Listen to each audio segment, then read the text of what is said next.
Yan, hello po sa ating lahat. So, mapapasana all ka na lamang po sa nangyaring photoshoot sa birthday ni Viancy. Ika nga ni Edu, ay ipapanalo na daw niya itong si Viancy. So, tilay magkaedad lang po si Edu at saka si Viancy, no? Yung 2 years gap, no? Hindi mo po mapapansin kay Viancy na 16 pa lamang siya mag-running 17 this coming birthday po niya, ka-Team Edsy. Correct me if I'm wrong na lamang po, So, ayan, hello po sa ating lahat. Kumusta? Sana ay nasa mabuti po kayong kalagayan. So, yan po yung topic po natin at naway, ipagkaloob na po ni Papa God na magkatuluyan po si Edu at saka si Viancy kasi yun naman po talaga yung gusto nating mangyari.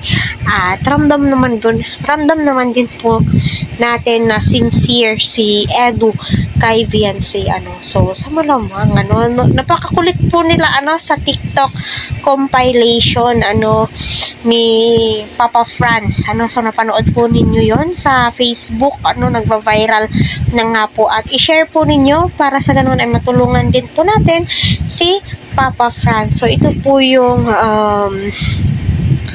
palagi kong sinasabi sa inyo na nagbigay ng assurance itong si Eds na ipapanalo niya na po itong si Viancy, hoping and praying po talaga na mangyari po yan at tadhana na po ang magdidikta kung magiging sila. Ika nga po nila, basta kamukha mo ang isang lalaki, yung tilay match po kayo ay syempre, magkakatuluyan daw po yan. Kung hindi naman po ang magulang, So, kita naman po natin, ang mama ni Eds ay magkamukha or magkahawig po sila ni Viancy. At kita naman po natin, grabe ang pagsuporta ng Team Kalingap kay Edu at saka kay Viancy. Lalong-lalo na po, sa nangyaring photo shoot. So, sana all na lang po. Napakaganda po ni Viancy, kahit na napakasimple po niya. Minimal makeup lamang po yung ginamit, sa kanya. Pero kita naman po natin na lumalabas po ang totoo niyang ganda.